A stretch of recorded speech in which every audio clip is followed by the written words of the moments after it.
The Taliban is not showing such goodwill towards the women and girls of Afghanistan. The group is now banning them from getting a university education, public or private.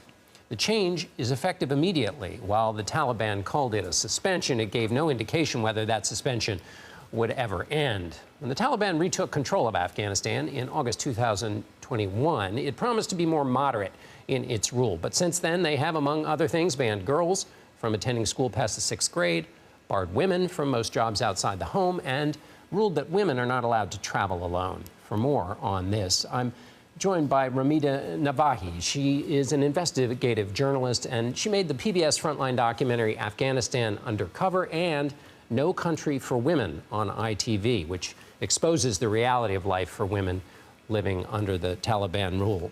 Ramita, after the U.S. ousted the Taliban from Afghanistan, George W. Bush regularly cited education for women when he listed the benefits of the invasion. Let's listen to him. This is from 2002.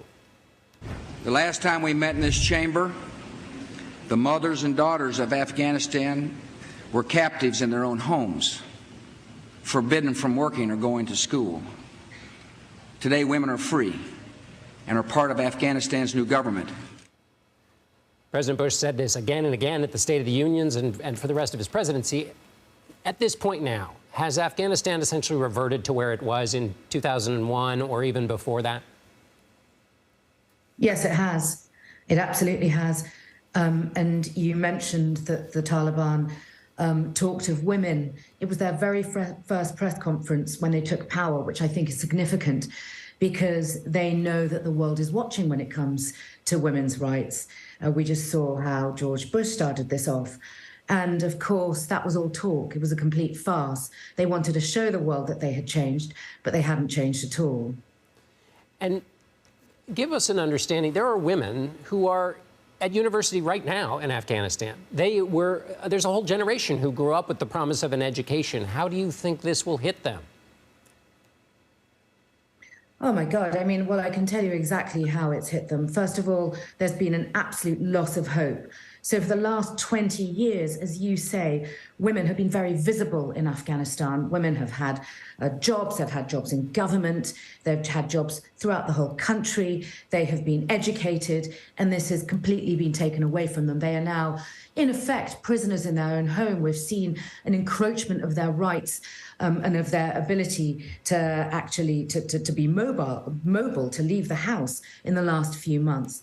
And the way that this is actually affecting them is a rise in suicide rates. That's what I found when I was in Afghanistan, that suicide rates since the Taliban have come in have almost doubled in hospitals that we visited. And this is information that the Taliban doesn't want the world to know.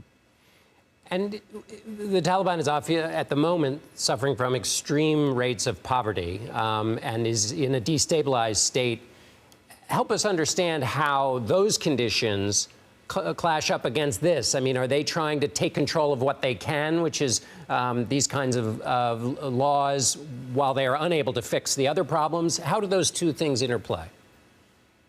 Well, it's interesting because on one hand, and this is why the Taliban was so keen to tell the world that they have reformed and that women would be allowed to go back to the workplace and they'd be allowed an education because they need the West on side.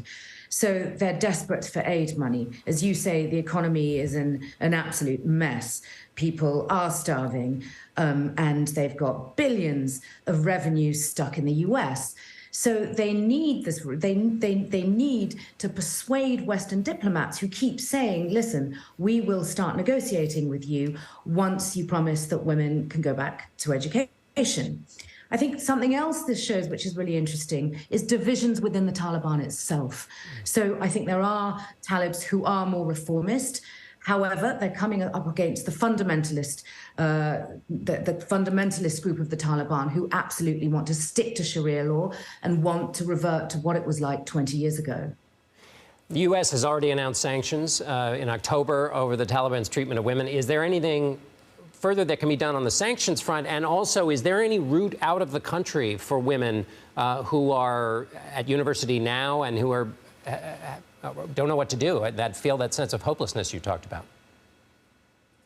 Gosh, route out for women. There is no route out for women. I'm in touch with dozens of women who are stuck there. And these are not even ordinary Afghans who need to get out, who want to get out just to get an education.